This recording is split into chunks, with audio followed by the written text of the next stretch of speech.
living in unstable times. This is part 5. Been on this a few weeks. Might be another week. And you know, try to be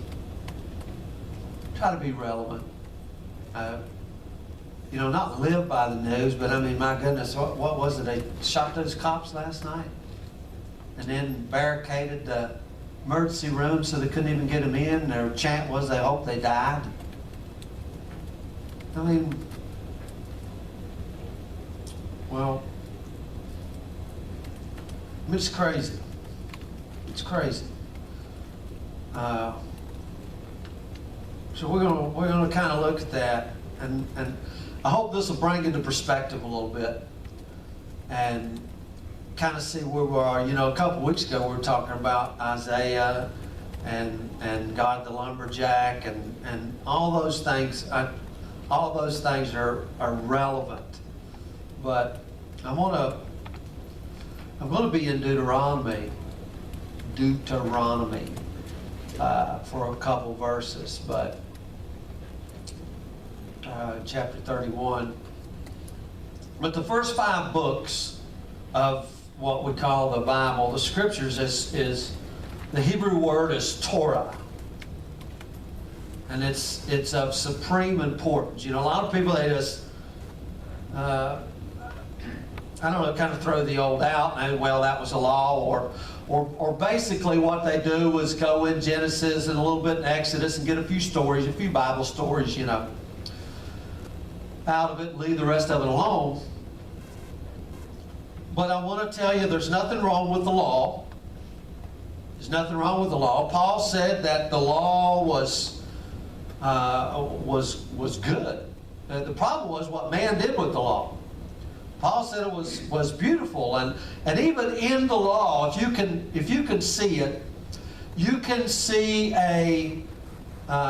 such an expression of the love of God and the anticipation of His walking with us and walking in us today.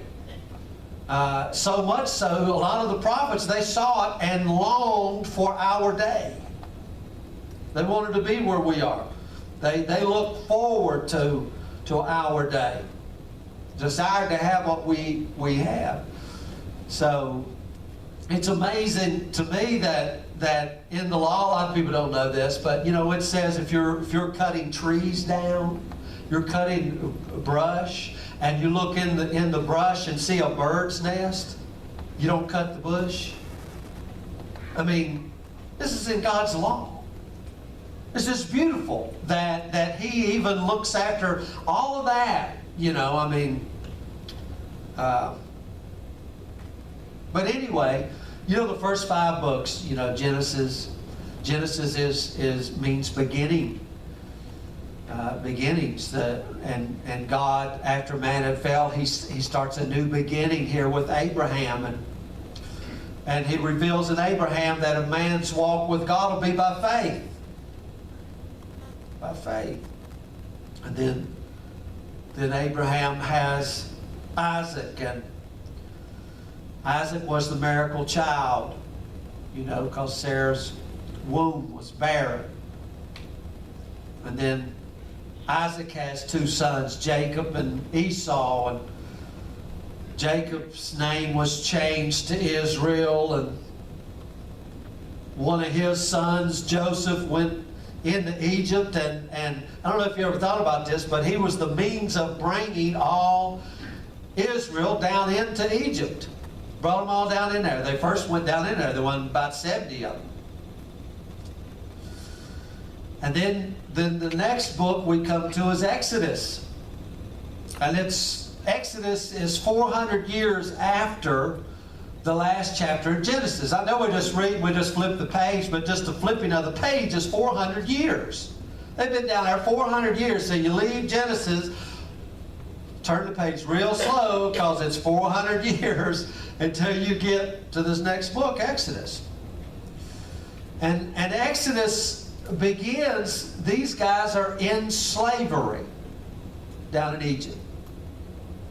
And in the book of Exodus, you have a story of the presence of God coming down into Egypt and smashing all those Egyptian gods and bringing Israel out with a strong arm. Brought them out by the 10 plagues, 10 miracles, whatever you want to call it. And it was actually God's actions against idolatry, idol worship. God's judgment, if you will, against all the gods that they worshiped. And how does He bring them out? He brings them out by the shed blood of the Lamb, right? He brings them out and He leads them by the cloud, leads them by the cloud into the wilderness. And there's always a promise with them. You remember? The promise was, I'm taking you to the land. I'm going to bring you out. I'm bringing you out so that I can bring you in and establish you. I'm bringing you out with promise to take you to the land that I am giving you. And this is important. And they had come all the way to the edge of this land. And it didn't take them long to get there. They left Egypt. They almost, they went to Mount Sinai. Then from there, they went straight to the land. And they come to the edge, come to the border of this land. They're looking right over into the land. It's River Jordan right there. This place is called Kadesh Barnea. And they said, hang on a second before we go. Can we trust God? Let's send in 12 spies here. 12 infiltrators and see. And the spies went into the land and they checked it out, man, and they come back and says, you know what, this is a beautiful land. As a matter of fact, look at the size of these grapes. I mean, it's a bountiful land. It's everything God said it was. A land flowed with milk and honey, and even more. But daggone giants over in that land. So they took they voted. They had a vote. Now think about this. They had a vote and they voted no. So what happened? They're right there. Here's a river. Right there it is. There's your land. Here's the river. There's your land. Wow, it's beautiful. God said, I'm going to give it to you. Let's take a vote. They voted no, so they went into the wilderness for 40 years. And during that time, everybody that voted died. Only 2 people left out of that whole generation, Joshua and Caleb. But all those that voted died, but their children, they went in. But see, the guys that voted, we don't really want to expose our children. That's what these guys are thinking there. We don't really want to expose our children to these giants, and we don't know what's going to take place over that land. It'll just be too hard on them. They thought they were protecting their children. They didn't want to. They didn't want to expose them to the terrorists. So God says, "Well, I'll just wait till all y'all die. Then I'll give it to your children." And that brings us to the book of Numbers. That's what the book of Numbers is. Numbers, the book of Numbers takes in 40 years. Not much to report. They went around in circles. We've been here before. We've been here before. We've been here before. So they went around and around the mountain until she comes. And they went around the mountain until everybody died. Isn't that something? If I'm one of them children, you might be thinking about knocking some people off. Hurry up and get out of here. But now it's a new generation. It's a new generation. All those other generations has died. Moses is 120 years old. He's been told by the Lord that he's not going into the land. Joshua's going to bring him in. So Moses instructs the people, these children of the people who said no. Remember, all their parents said no. So Moses is instructing the people, and his instructions are what we call the book of Deuteronomy. And Deuteronomy comes from 2 words. Deuta means second, and onomy means law. So the second law. second giving of the law. Of course, we see that when Moses comes down, with the golden calf and breaks it, he goes back up and gets the second law. So this is the second law. The first law caused the death of all of those others. So here these guys are about to go into the land. So Moses preaches about 5 sermons. It's called the book of Deuteronomy. And Deuteronomy sums up all of Exodus, Numbers, and puts it into one book. Jesus quoted from Deuteronomy more than any other book. But it's given to the children of the next generation. And Moses is telling them they're fixing to go into the land. He's preaching his last sermon here. So Deuteronomy chapter 31. And I'm going to go to verse 3. Go to verse 3. It's the Lord your God who will cross ahead of you. He will destroy these nations before you, and you shall dispossess them. Joshua is the one who will cross ahead of you, just as the Lord has spoken. So who's going in front of them? The Lord. Who's going to destroy the nations? The Lord. Who's going to dispossess and run them out? The Lord. And then Joshua's going to be in front of you, just as the Lord said. The Lord will do to them just as He did to Sihon and Og and the kings of the Amorites and to their land when He destroyed them. The Lord will deliver them up before you, and you shall do to them according to all the commandments which I've commanded. Verse 6, this is what I want to get to. And He says, be strong. Be strong. Be courageous. Don't be afraid or tremble at them. For the Lord your God is the one who goes with you. He will not fail you or forsake you. Then Moses called to Joshua and said to him in the sight of all Israel, be strong, be courageous.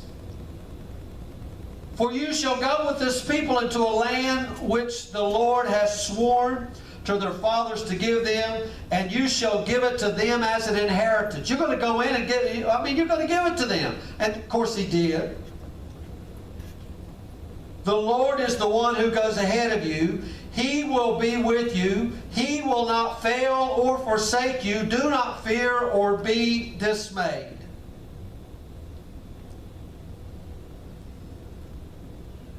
That word dismayed there, it means intimidated. Don't be intimidated. You know what that means. Moses says that in his last sermon to Israel as he appoints Joshua. And as Moses says this, it's not long, Moses dies. Okay? He goes up into the wilderness. He's gone. He's out of the picture. So then that brings us over into Joshua here. Flip over to Joshua and verse 5. Now he's talking to Joshua now. God's talking to Joshua and He says, no man will be able to stand before you all the days of your life. Now who's going to be able to stand before you? No man. Just as I've been with Moses, I'll be with you. So will it be with you. It's the continuum of God here. God doesn't have favorites. Just like I was with Moses, I'll be with you. It'll have Joshua's imprint on it. Joshua is different than Moses, but the Lord will be with him. I'll not leave you. I'll not forsake you. Okay? And I think this is... Well, let me finish reading here. Be strong, verse 6. Be strong and courageous.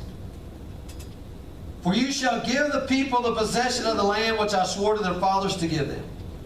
Only be strong and very courageous. Be careful to do according to all the law which Moses, my servant, commanded you. Do not turn from it to the right or the left, so that you may have success. This book of the law shall not depart from your mouth, but you shall meditate on it day and night, so that it may be careful to do according to all that is written in it. For then you will make your way prosperous, and then you will have success. But I'm looking at verse 9 here. Okay? Because we know all that law stuff's fulfilled in Christ Jesus. Okay? And then verse 9, have I not commanded you? Have I not told you? Remember what he told Isaiah? Stop it. Stop it. And here he is to Joshua again. Now, have I not told you? Have I not commanded you? Be strong. Be courageous. Don't tremble. Don't be intimidated. Don't be dismayed. For why? Because the Lord your God is with you wherever you go. Stop it. I commanded you. I didn't give you a choice. I didn't say, how do you feel? I said, stop it. Don't be afraid. Don't be intimidated. Why? The Lord goes before you. The Lord is behind you. The Lord will never leave you. The Lord will never forsake you. Stop it. And you know, when he says meditate on these, we think, oh, I got to do this or he'll leave me. He says, no, meditate on this day and night. I will never leave you. I'll never forsake you. I go before you. Nobody will be able to stand before you. It was very important for these people to understand they needed to be strong and of good courage. Over and over and over. You know, when I got to reading this stuff and I was looking, I was thinking, you know what? We've seen the stories. We've watched the movies, okay? We see Joshua's some hero. Joshua wasn't a hero. Caleb was the hero. Caleb said, give me that mountain, man. I'll take that mountain. Joshua was a wimp. You don't tell strong people, you don't tell Rambo to be strong and of good courage. You tell Rambo where the prisoners are and he goes and gets them. You tell the wimpy people to be strong. That's the reason he didn't pick Caleb. Now Moses was, you know, he had to learn. But you know what? If I'm picking a king here, I'm picking Caleb. Caleb's the strongest warrior. He's like King Saul. I don't want to pick some little wimpy dude out in the field keeping sheep. I want a 6'4" guy. Here's a little old wimpy Joshua. And then he has to tell all the people, be strong, be courageous. Now, I say that with the backdrop of everything that's going on around us today.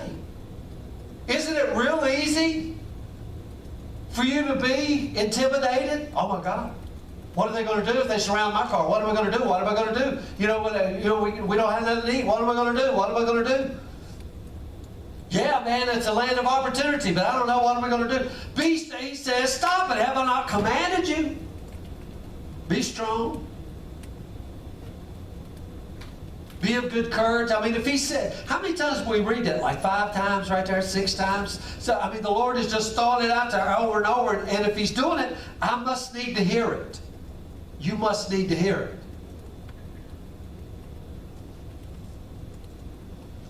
I don't tell the brave people to be strong. I tell the scared people to be strong. And you know what? That's okay, because Paul said in my way. He's telling Joshua, and Moses is telling these people. And God is telling Joshua, don't follow the example of your fathers here. You know, go read Hebrews 3 and 4. They hardened their hearts. They wouldn't enter into the land because of unbelief.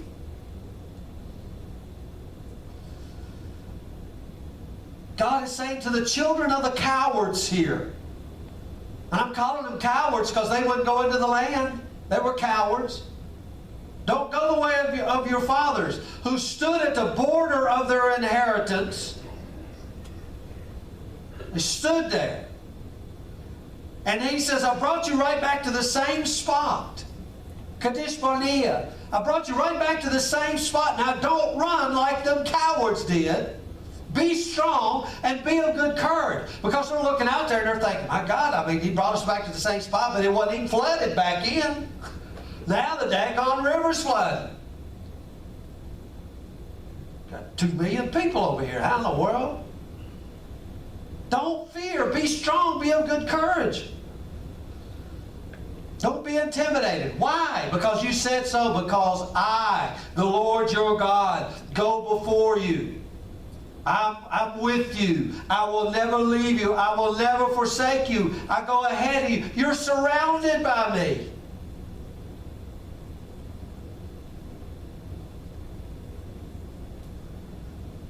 You get the picture here?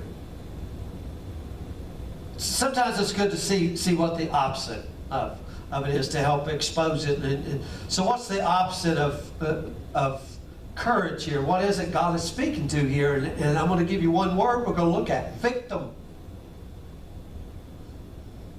If we're not courageous, if we're not strong, then we see ourselves as victims. And this victim mindset it's a mental thing. It's the way you perceive yourself. And I got to talk straight here, and I mean this for all of us, including me. If you go into a day, situation, circumstances, whatever, and you know, in the middle of that, you got trials, you got tribulation. Well, got them. Nobody's here. You know, I used to think, man, their life is perfect. As I gotten older, I realized everybody goes through it. Everybody. If you ain't going through it, you lie. Everybody goes through it. But if you go through it as a victim, you are finished. You're done. You're crushed.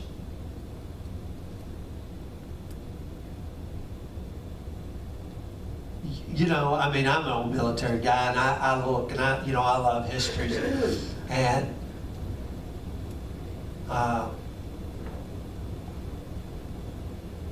there's a guy in the Marine Corps.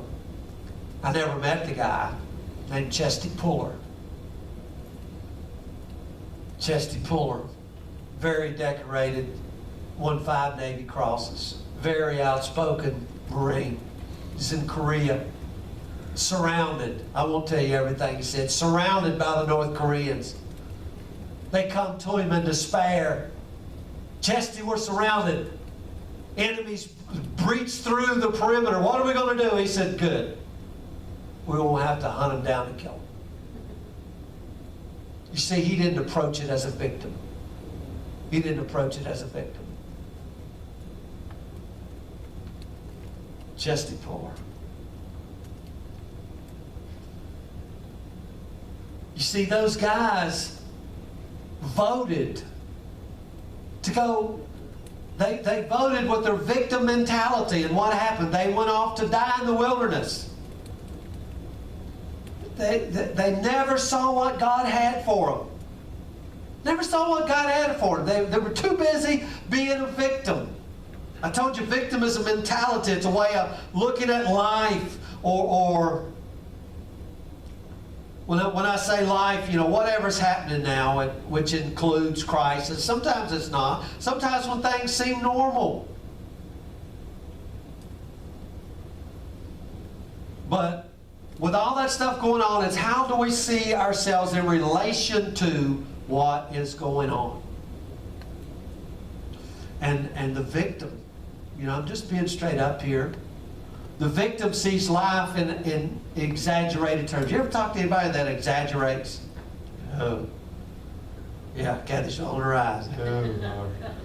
Yeah, exaggerated. How hot was it today? Well, the temperature said it was 84, but I swear it had to be 183 where I was. 183 with a flamethrower on me. You know, and you're thinking, oh, exaggerated. Why? Because I was the victim. So the victim exaggerates here, and you know, this comes from the lie all the way back in the garden. I told you everything's going to go back to the lie. It goes all the way back to the lie. All the way back. And they exaggerate what's happening. And they always turn the events of life into a drama in which they're the star. They're the star of the drama. And in the end, they're the star that got left dead in the street in the rain at night, and a car runs over them. Right? Victim. Victim. And the star of the movie is, the name of the movie is Poor, Poor Me. Woe is me.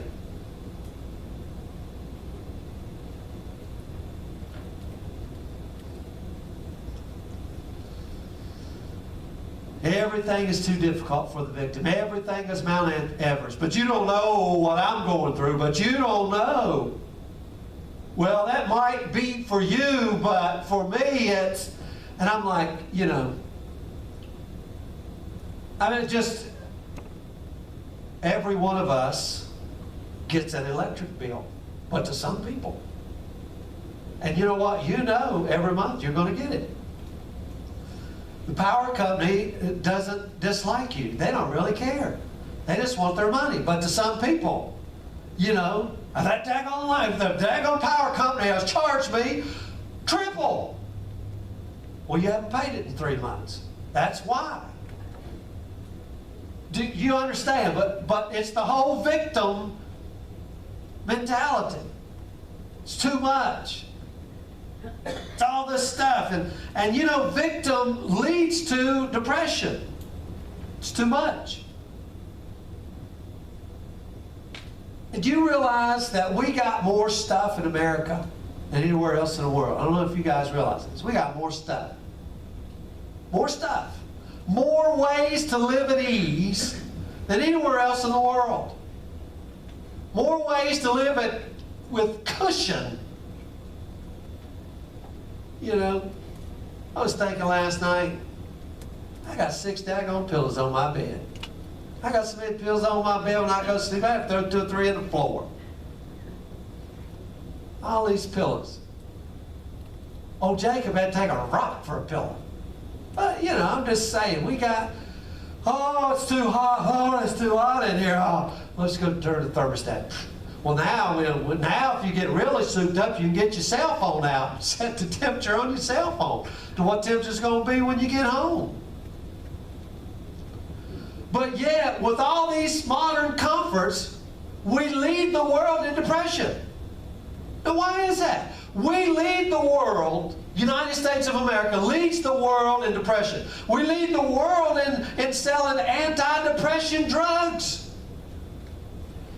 I would think, with all the cushiony comforts and all the drugs out there, we would have everybody dancing, partying all the time. But yet, we lead the world in suicide. We lead the world in divorce. What the heck's going on here? I mean, really, we gotta really look. What the heck is going on here?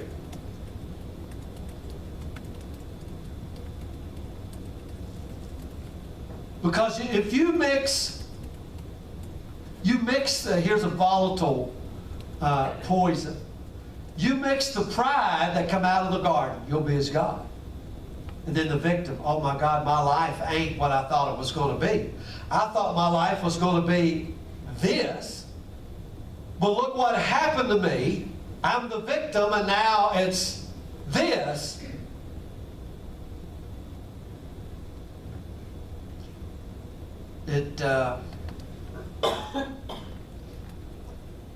That victim mentality opens the door. There's no magic about it here. No magic. It just opens the door for every fear, every dread, every intimidation, every anxiety. It opens the door because I'm seeing myself as a person without God. Notice he had to say over and over, I'm with you. I am with you. I am with you. I will never leave you. I go before you. I'm behind you. I'm with you. I'm with you. I'm with you. What's a victim? I'm all alone.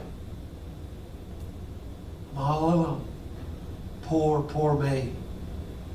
You know how God treats the victims? He never comes to a victim and says, there. Poor Elijah. Poor Elijah. Oh, you're the only one. He says, what the heck are you doing in that cave? Who told you to go in that cave? What are you doing in there, Elijah? He says to Joshua, I've commanded you to be strong. He doesn't say, oh, Joshua, it's okay. It's okay. Poor little baby. He says, I told you to be strong. What the heck? You don't have to pray about, Lord, should I be strong? I done told you. There's some things you don't have to pray about. I don't have to pray about forgiving somebody. I don't have to ask the Lord, should I forgive them? Duh. I don't have to ask, should I be strong and courageous in this situation? I've commanded you.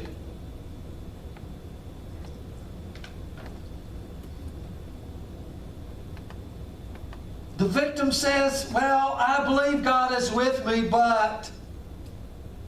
And then once religion comes along and says, well, God was with you up until you sinned, and God left you because you did wrong, and now look at you. Do you know only victims complain? Do you know God hates complaining? Do you ever go through the day and just count how many times you complain? I never complain. But I'm talking to y'all. Y'all bunch of whiners. You ever just catch yourself complaining?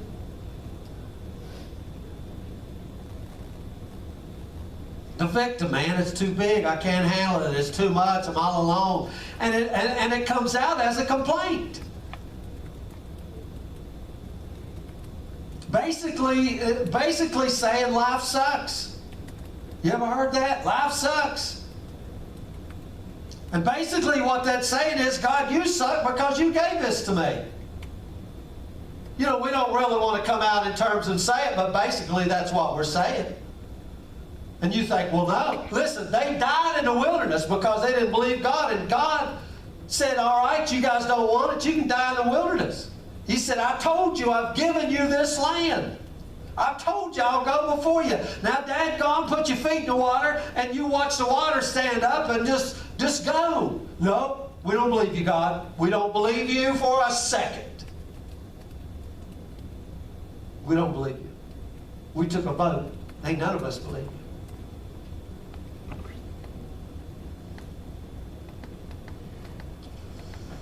Book of Numbers is the book of Numbers. I want to rename that. So when you go home, write in your Bible and go, the book of Numbers, call it the book of victims.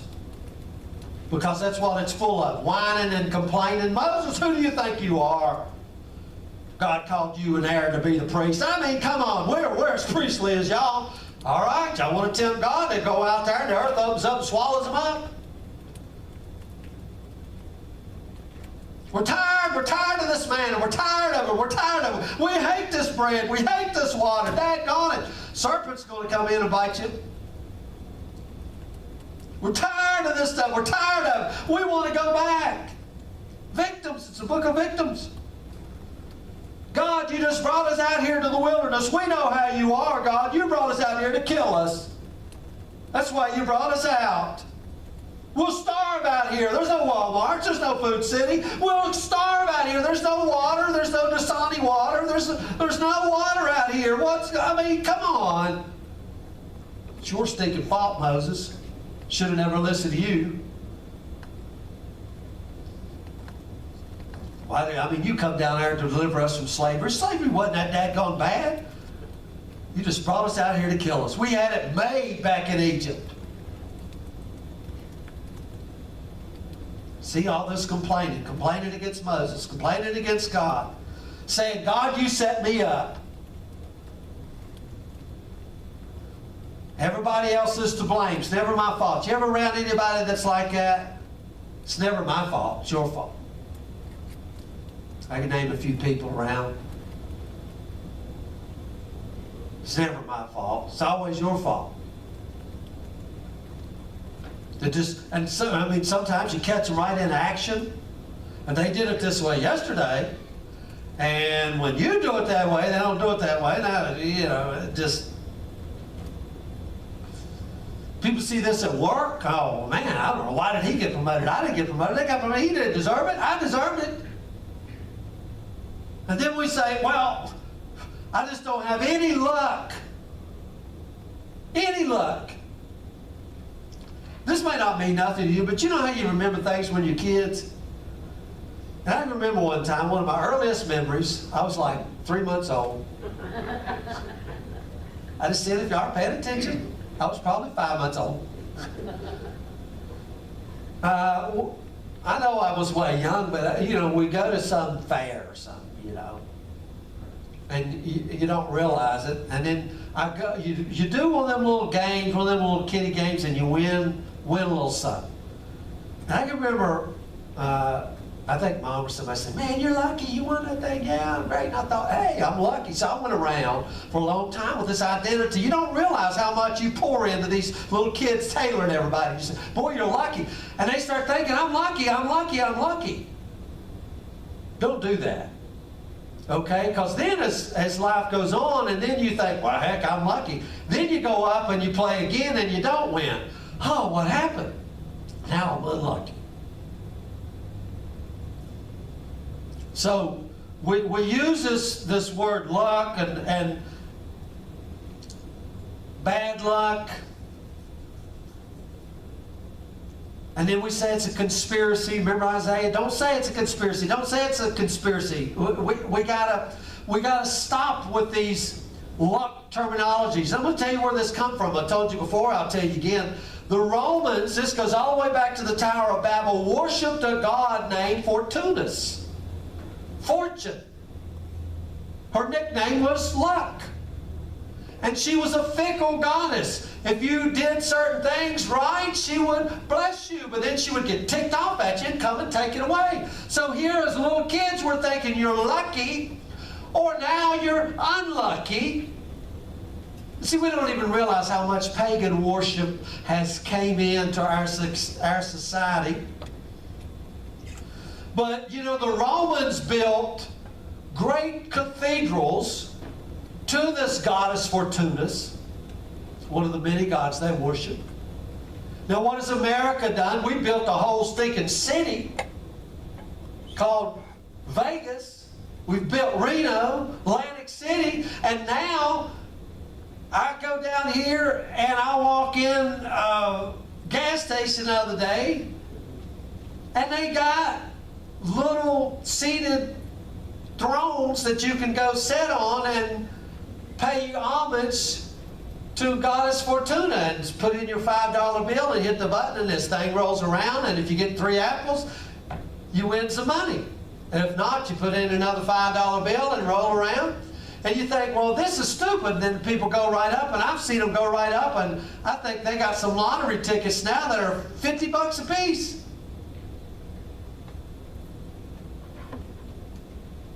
So I'm going to pay homage. I'm going to pay my tithes to the Goddess Fortuna. And then maybe she will. I see the guy the other day, you know, put right up on Facebook, look, I'm lucky. Look how much I won. I'm lucky. You guys realize you're not lucky. You're not lucky at all. You're blessed. You are blessed. Don't you dare tell a little kid they're lucky. You tell them they're blessed. Don't you dare for 1 second go down that road and pay any homage to that junk, because it is. Now, I try to correct my language because oh boy, that was close. Man, you was lucky. Luck had nothing to do with it. It wasn't even a Hebrew word. It didn't have no words for this stuff.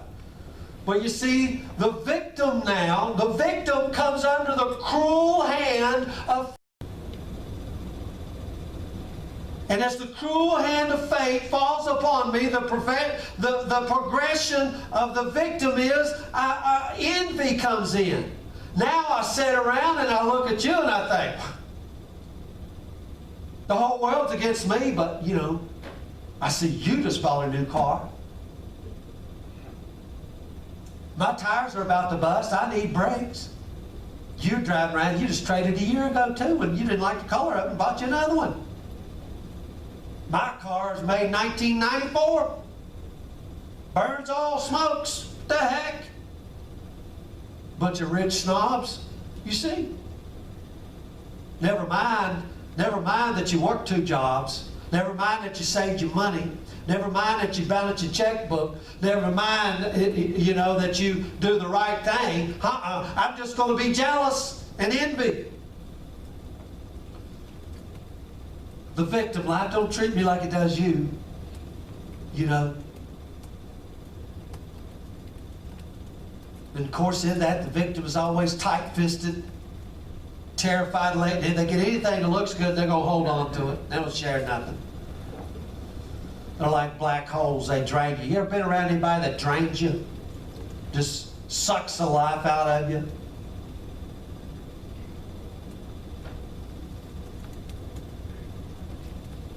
life is cruel, life is unfair. These victim mentalities, they said, God led us right up here to the land. We looked across the river. He brought us right up to the edge, showed us the land, but He didn't tell us we'd have to fight for it. Silly, cruel God. Teasing us like that. It's not fair. We're the stinking victims here. In this victim mentality, see if you notice any of this stuff. I'm just telling you the way it is. A victim is a rebel. You ever go to the store and they, I've seen people argue over the price of something, that's, here's the sign, a gallon of milk costs whatever it costs. And they get up there and they say, I don't really want to pay this price, I'm going to pay this price. It's like, what the heck are you talking about? Everybody in the store is paying that price. But why do you got to argue with the checkout lady over the price of that gallon of milk? Have you ever seen anybody argue with them? Well, I know I was back there and this jacket will cost $22.75. When you rang it up, says $58. I ain't paying that. I ain't paying. Put it back. And you're just standing there. Tracy told me the other day, and I feel like the same thing sometimes. I'm sitting there talking to her on the phone. She said, I got in the wrong line. Do you ever feel like you're the victim when you go and you use your best spider instinct to see which line to go to or the checkout line? Oh, this one's moving fast. And you never realized there was a stinking victim rebel up in front of you that was going to cause havoc. And there you are, and you got in that line. Yeah, all the time. Yeah, victim, rebels. Because they're victims. I ain't paying that. Oh, God, dog it. I mean, just get mad. I know, and then I feel like I'm the victim. I'm the victim because I got in this wrong line. But the victim, they're the rebel. I mean, they will not. I mean, you tell them to turn right and they'll turn left. Do you know anybody that's like that? Boy, I do.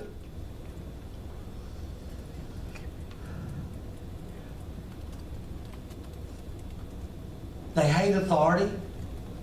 The victim hates authority. Do you know anybody that hates every boss they ever worked for? I know some people that it didn't matter. It didn't matter how good the boss was or whatever, they hate everyone. Boy, if I was boss, I call them backseat drivers. I'm like, well, back up, why don't you get up here and drive? Fuss and complain over every daggone thing. I mean, sometimes people, I know people that didn't matter. They're just stinking rebels. They're just rebels, and they argue over everything that happens. It doesn't matter. Well, we're going to do it this way. Well, I wouldn't have done it that way. I wouldn't have done it. What way would you have done it? I don't know. It would have been that way. Victims. And remember we were talking about the lion lays down with the lamb? You know what victims like to do? You know what lions like to do? They like to get around and just gnash at and chew up all their prey. You get around and what did you know what our boss said? You know what he said? I hope he gets fired. I hope he gets caught. I've learned this in my 30-year career on the railroad. Be careful what you wish for, because the next guy coming might be worse than the one you had before. Yeah. He was like, man, I can't stand that guy. I can't stand him. Then the next guy you get, oh my Lord, I wish we had the other guy back.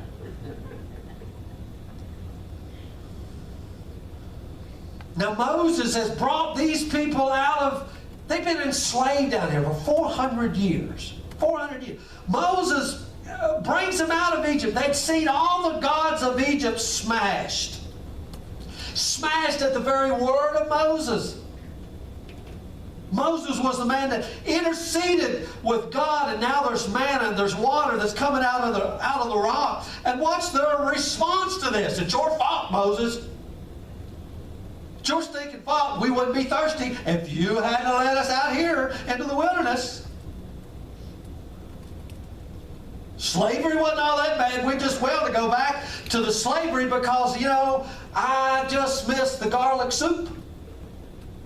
Now we got this manna. Well, boy, that garlic soup was sure good. Never mind the taskmasters that beat you down every day. No matter the crying that you did for God to come and rescue you. And now you're just a victim. Now we're stranded in the desert, Moses. It's your stinking fault. Now, I want you to understand this. The victim mentality that leads to envy, which brings you into this other word here called entitlement. That's the cancer that is eating America as we speak. Entitlement. Nobody wants to work for anything. Just give me. You've worked 40 years up there at State Electric? Good. Now give me your house. These crazy people are going around doing this right now. Never mind that you've worked, saved, and did everything right. I'm entitled. You're a bunch of white privileged people. I'm entitled. Give it to me. Entitlement. The victim. It creates a nation of victims. We call it systemic racism. Guys, I'm going to tell you what, it ain't racism. It's called attitude. It's a victim mentality.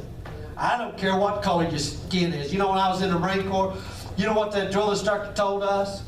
He said, there's one color in here, y'all green. And y'all worthless. He told us those two things. Y'all green, y'all worthless.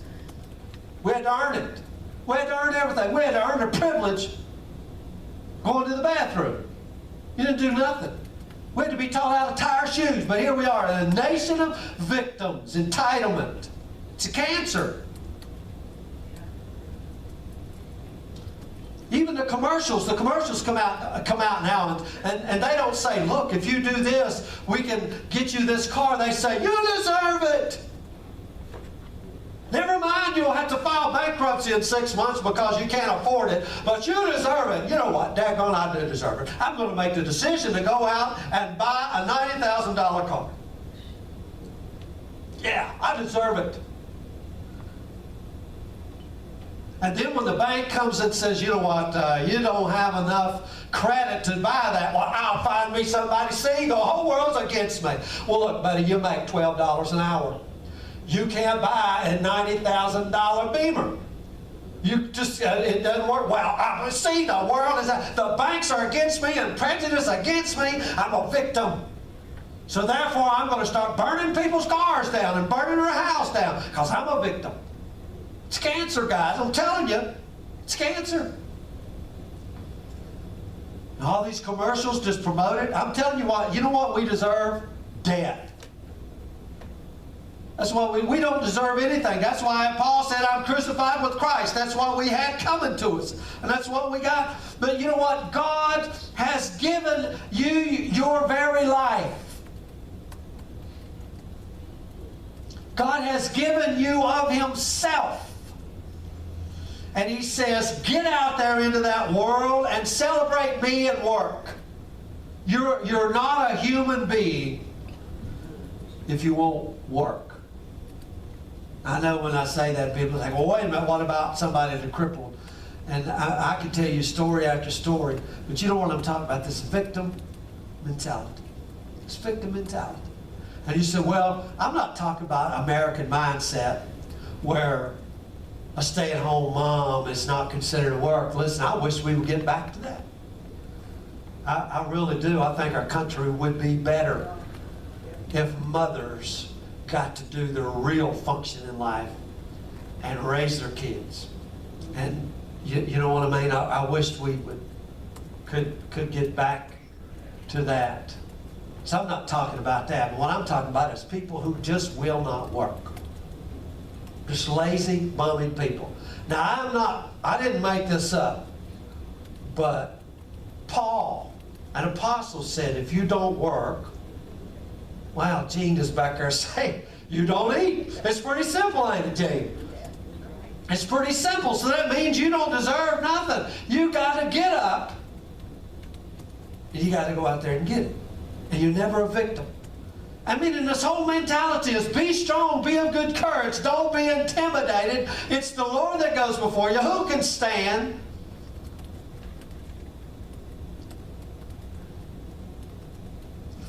And guys, if you follow this path of victim, of envy, of entitlement, the very bottom of that, you know what it is? Slavery.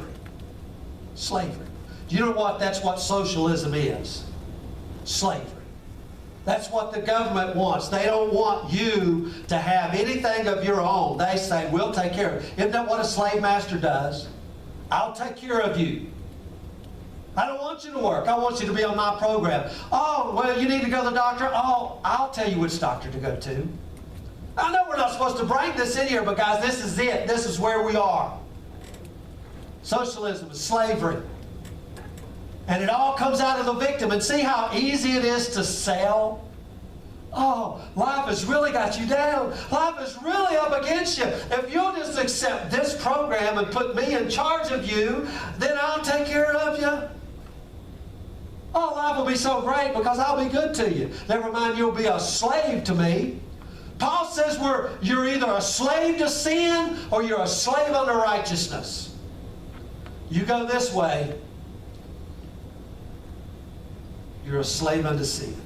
Slave. You see, God had delivered these people out of slavery. But slavery was in their head. Slavery was in their mind.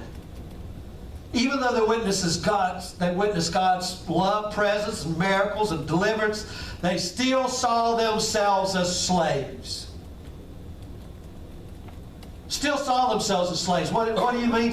I mean, I know what I grew up in religion. You're no good. You're worthless. You're a worm. You're low down, dirty, rotten scoundrel. You're no good. Oh, God, great God, please have mercy on me. That's a slave talking. It's not Abba, Father. It's not Daddy. We can go talk and sit on your knee. It's, oh, I'm just a victim. Victim. Woe is me. These people had been called to a freedom, called to a liberty, that they would model to the world, a liberty, that they would model to the world. They voted for slavery. I'm going to tell you what, I know I ain't supposed to say this, oh God forbid, but your vote is a vote for freedom or slavery. Okay? That's what your vote is going to be here in a few weeks. Freedom or slavery. That's where you're headed. I know I ain't supposed to don my red MAGA hat, but I'll have to borrow Gene's face mask.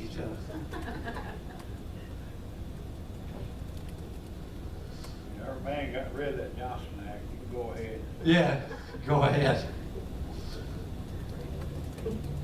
I mean, that's the ultimate victim is you pay for me. You owe me. You pay for me. And you become a slave to the person that's putting a meal on the table. Right? There's no victims here. There's no victims in the kingdom. Oh, but look what happened. There's no victims in the kingdom of heaven. No victims in the kingdom of heaven. Be strong. Have I not commanded you to be strong? Be courageous. Don't be intimidated. I go before you. Don't talk like they talk. Stop it, Isaiah. You know, it could be like a whirlpool that sucks you in. He's saying, wake up, stop it. It's like somebody grabbing you up and shaking you and wake up. Be strong. Be courageous. Why? Realize God is with you. He will never leave you. He will never forsake you. You will never be alone in any situation. I was talking to a guy this morning. He says, well, you know, we like to compare ourselves. And, you know, all these churches are split up. And then they say, well, we baptized 4 people this year. Well, we baptized 8. That must mean God is with us. That don't mean squat. We're having good services. God is with us. That don't mean nothing. That means nothing. You know what he says? He says, I will never leave you. He said, if you make your bed in hell, behold, the Lord is there with you. So, oh, look, all things are in my life is good. God is with me. All things in my life are bad. God has left me. What kind of God is that? We're back to pagan, luck, fate, fortuna's God. He says, I don't care. I'll never leave you. You can't be alone. I will never leave you. I will never forsake you. Now stop it. I've commanded you. Be strong. Be of good courage. Don't be intimidated. Courage Courage is a heart word. Okay? So, you know, he says be of good courage. You can have a bad courage.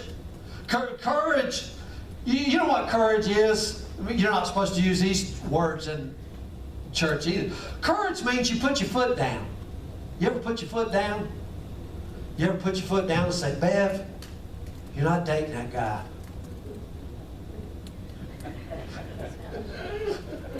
Everybody's looking over this way like, what? It's like, Bev, enough. Stop it. Yeah. Courage here is when you're being stubborn. Okay? You know, being stubborn in the right way is good.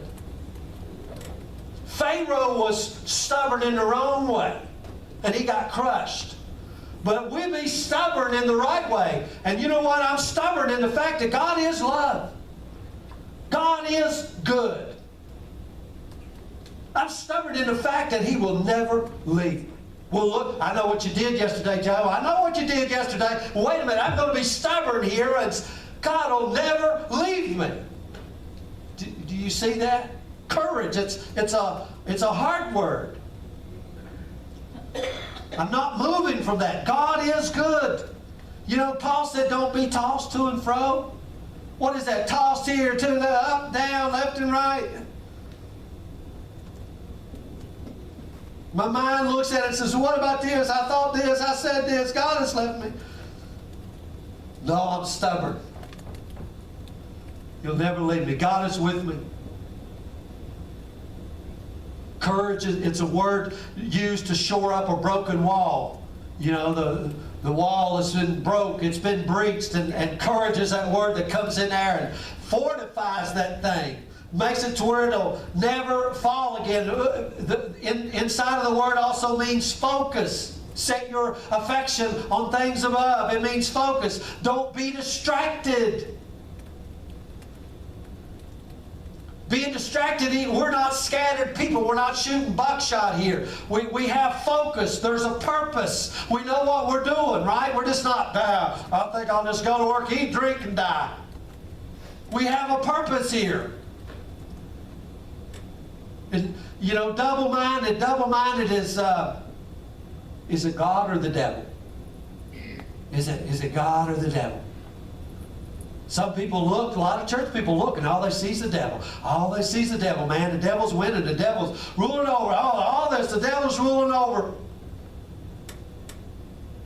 Two gods battling it out. You know, God and the devil. Courage is, I see God. Oh, yeah, the devil's there. But you know what he is? It's like if I have this whole place up here, and this place is God, and one little old speck right there, that's the devil. He's on a leash. You do realize that.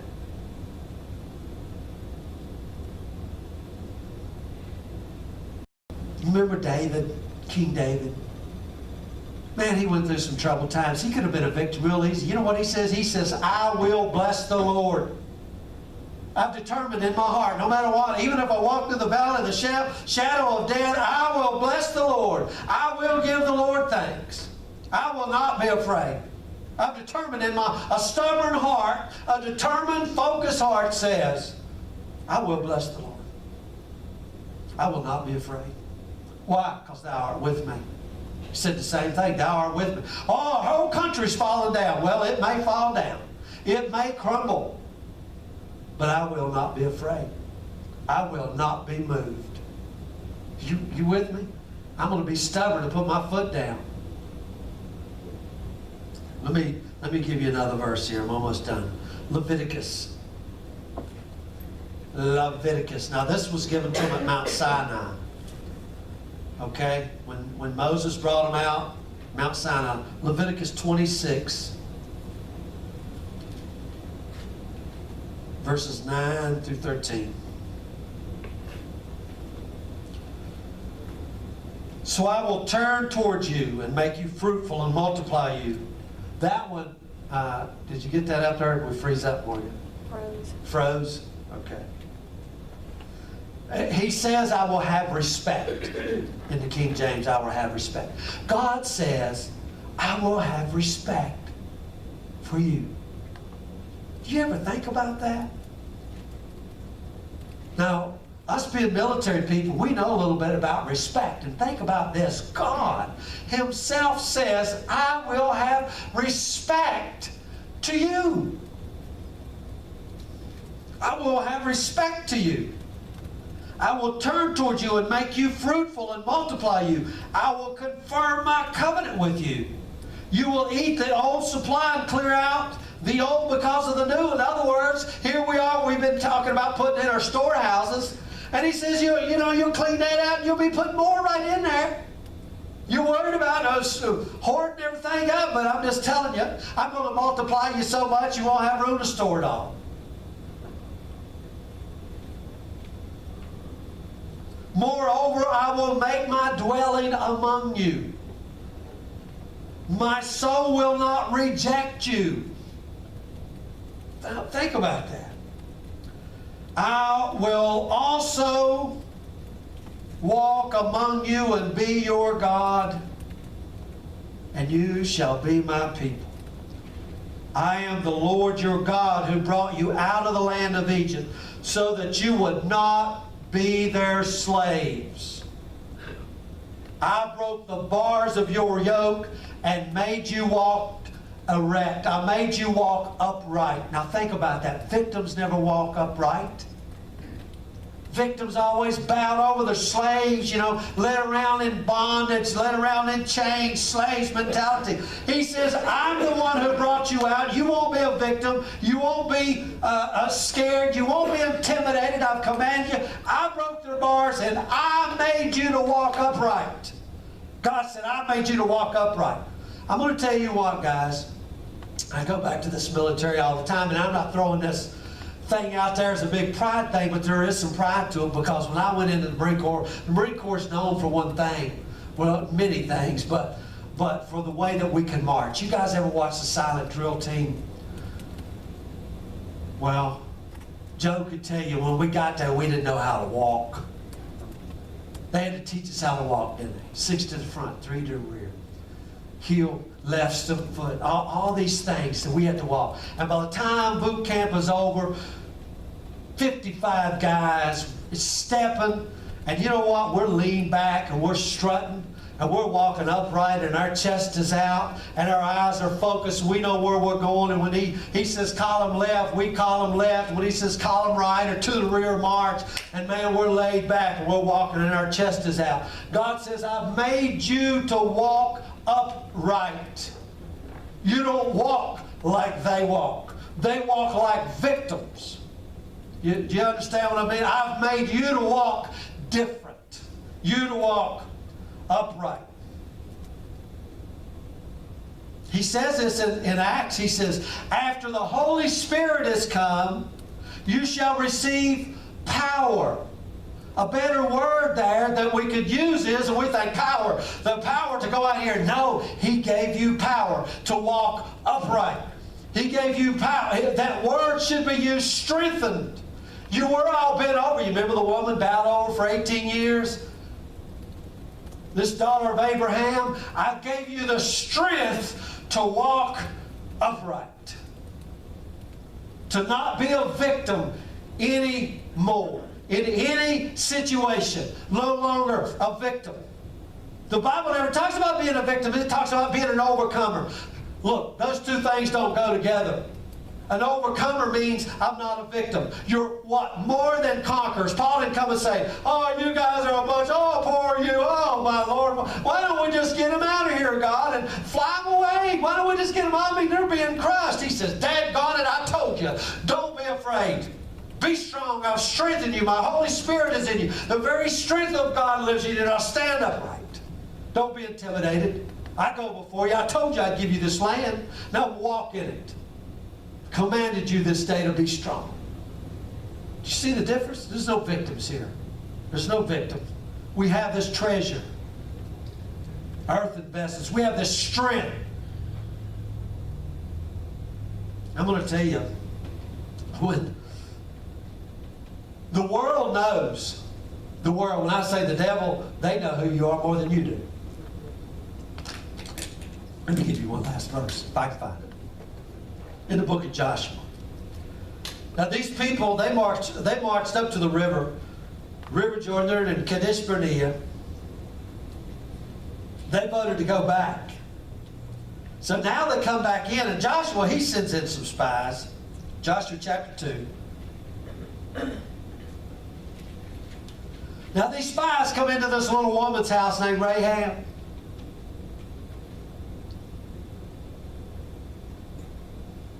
And these spies are hiding up on the roof.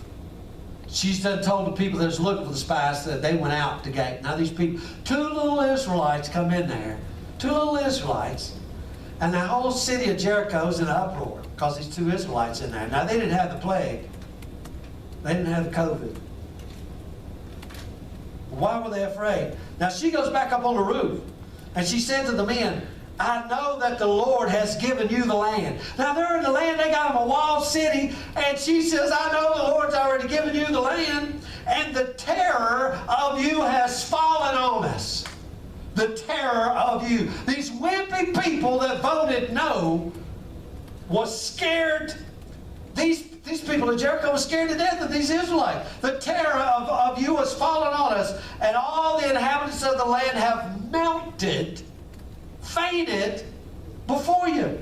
For we have heard how the Lord dried up the water of the Red Sea before you when you came out of Egypt, and what you did to the 2 kings of the Amorites who were beyond the Jordan, and Sihon and Og, whom you utterly destroyed. We heard it, and our hearts melted, and we had no courage that no man could stand. Now here's Israel, like a bunch of victims. The people over in Jericho, the walled city, they were ready to throw down and run away.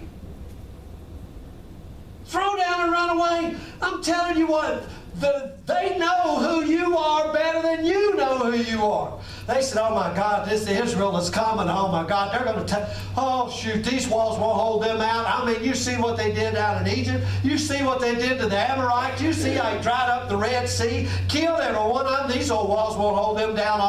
We know the Lord their God is with them, and we know that everything will fall before them. Man, I hope they don't notice us up here and they go around. And she says, you know what? And y'all just left. Y'all just left 40 years. Y'all were gone. And we were looking up there and go, thank God that is, and now you're back. And now all the kings is like, oh my God, they're back, they're back. Find these Israelites, see what they want to, find out what, because we know we won't be able to stand before them. Lock the gate, shut up the city. You're back. Guess what, guys? We're back. We're back. We will not be afraid. We will not be moved. I don't care what Fox News reports and CNN and a bunch of lying hound dogs. All that nonsense up there that they put out, we will not be moved. We will not be afraid. We won't be the victims. We just will not. We refuse it. We'll be stubborn. We'll be stubborn. Anyway, I'm gonna quit with that.